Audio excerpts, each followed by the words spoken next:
Assalamualaikum warahmatullahi wabarakatuh. Salam sejahtera bagi kita semua. Shalom, Om Swastiastu, Namo Buddhaya, dan salam kebajikan. Kami dari kelompok 13 ingin mempresentasikan mengenai struktur, tugas, dan wewenang-wewenang lembaga tinggi negara di Indonesia. Berikut nama anggota kelompok kami. Yang pertama, Reza Gifari Widyajati. Yang kedua, saya sendiri, Angelina Hendriani Septianti. Yang ketiga, Bella Zipora Damanik. Yang keempat, Hilya Mardiliah. Dan yang kelima, Brian Judi Pradipta. Di dalam suatu negara terdapat yang namanya lembaga negara. Lembaga negara tersebut merupakan lembaga pemerintahan yang dibuat oleh negara, dari negara, dan untuk negara, yang bertujuan untuk membangun negara itu sendiri. Lembaga tinggi negara di Indonesia mengalami perubahan.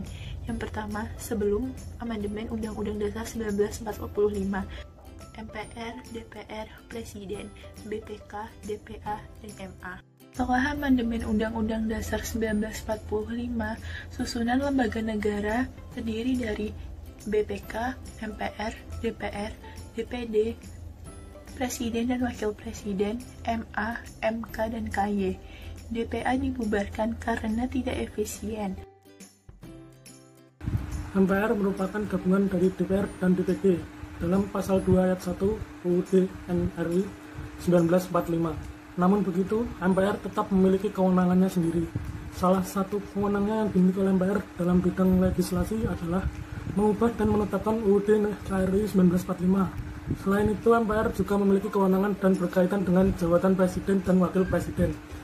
DPR adalah kekuasaan pembuat undang-undang. Dalam pasal 20 ayat 1 Undang-Undang Dasar Negara Republik Indonesia tahun 1945, DPR memiliki kekuasaan itu pasca amandemen UUD 1945 yang sebelumnya dimiliki oleh Presiden. Nah, akan saya lanjutkan. Dalam menjalankan tugas dan fungsinya, khususnya terkait pelaksanaan fungsi pengawasan, DPR dibekali dengan 3 hak. Yang pertama, hak interpelasi. Hak interpelasi yaitu hak DPR untuk meminta keterangan kepada pemerintah mengenai kebijakan yang penting dan strategis, serta berdampak luas pada kehidupan bermasyarakat, berbangsa, dan bernegara. Kedua, hak angket, yaitu hak DPR untuk melakukan penyelidikan terhadap pelaksanaan suatu undang-undang atau kebijakan pemerintah yang berkaitan dengan hal penting, strategis, dan berdampak luas pada kehidupan bermasyarakat, berbangsa, dan bernegara yang diduga bertentangan dengan peraturan perundang-undangan. Dan yang terakhir adalah hak menyatakan pendapat. C. Dewan Perwakilan Daerah atau DPD. Dewan Perwakilan Daerah merupakan lembaga negara yang terdiri atas perwakilan dari tiap provinsi yang dipilih melalui pemilihan umum. Tugas dan wewenang DPD antara lain 1. Mengajukan rancangan undang-undang kepada DPR yang berkaitan dengan otonomi daerah, hubungan pusat dan daerah, pembentukan, pemekaran, serta penggabungan daerah, pengelolaan sumber daya alam atau sumber ekonomi lainnya, juga yang berkaitan dengan perimbangan keuangan pusat dan daerah. 2. Memberikan pertimbangan kepada DPR atas rancangan undang-undang APBN dan rancangan undang-undang yang berkaitan dengan pajak, pendidikan, dan agama. 3. Melakukan pengawasan terhadap pelaksanaan mengenai hal-hal yang sudah saya sebutkan tadi, serta menyampaikan hasil pengawasannya kepada DPR untuk ditindaklanjuti. Selanjutnya ada lembaga yang bernama Presiden. Presiden adalah kepala negara serta kepala pemerintahan di Indonesia. Presiden memiliki tugas dan wewenangnya. Tugas dan wewenang memiliki definisi yang berbeda. Tugas adalah sesuatu yang harus dikerjakan oleh Presiden, sementara wewenang adalah hak atau kekuasaan yang diterima oleh Presiden. Tugas Presiden diantaranya, yang pertama, Presiden memiliki kekuasaan tertinggi atas berbagai hal. Contohnya, Presiden memiliki kekuasaan tertinggi atas Angkatan Darat, Angkatan Laut, maupun Angkatan Udara. Yang kedua, Presiden berhak mengesahkan rancangan undang-undang. Setelah disepakati Presiden dan DPR, Presiden berhak mengesahkan peraturan tersebut. Yang ketiga, Presiden berhak mengangkat dan memberhentikan suatu jabatan politik. Contohnya, Presiden mengangkat dan memberhentikan menteri. Selain tugas, Presiden memiliki wewenang. Di antaranya, yang pertama, Presiden memiliki wewenang untuk mengeluarkan suatu perundang-undangan. Contohnya nih, waktu Indonesia ditimpa oleh COVID-19, Presiden mengambil langkah tegas dengan mengeluarkan suatu perundang-undangan tentang penanganan COVID-19. Yang kedua, Presiden berhak menyatakan keadaan bahaya. Contohnya, pidato Presiden tentang darurat COVID-19. Yang ketiga, Presiden berhak memberikan gerasi dan rehabilitasi. Jadi, gerasi itu adalah salah satu hak prerogatif Presiden, di mana Presiden berhak untuk mengurangi suatu hukuman seorang terpidana.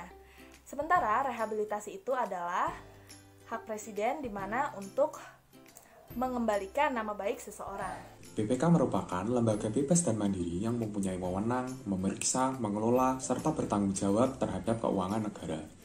Menurut UU Nomor 15 Tahun 2006, BPK mempunyai wewenang, yaitu yang pertama, menentukan objek pemeriksaan, merencanakan, serta melaksanakan pemeriksaan.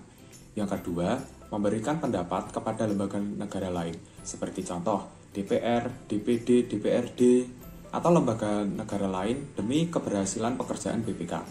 Yang ketiga, BPK dapat memberi nasihat atau pendapat berkaitan dengan pertimbangan penyelesaian, terutama pada masalah kerugian negara.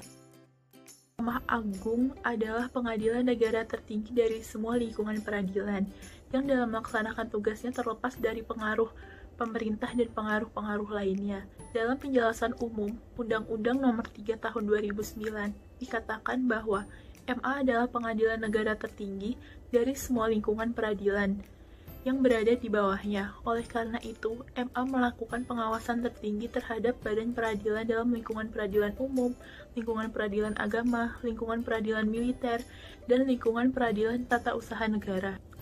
Dalam Undang-Undang Dasar 1945, MA juga memiliki 5 fungsi, yaitu pertama, fungsi peradilan, yang kedua, fungsi pengawasan, yang ketiga, fungsi mengatur, keempat, fungsi nasihat, dan yang terakhir adalah fungsi administratif. Mahkamah Konstitusi atau MK adalah lembaga negara yang merdeka untuk menyelenggarakan peradilan guna tercapainya keadilan dan penegakan hukum.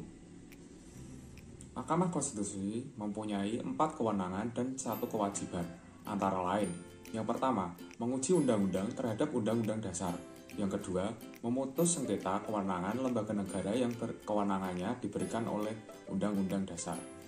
Yang ketiga, memutus pembubaran partai politik. Yang keempat, menyelesaikan perselisihan tentang hasil pemilu.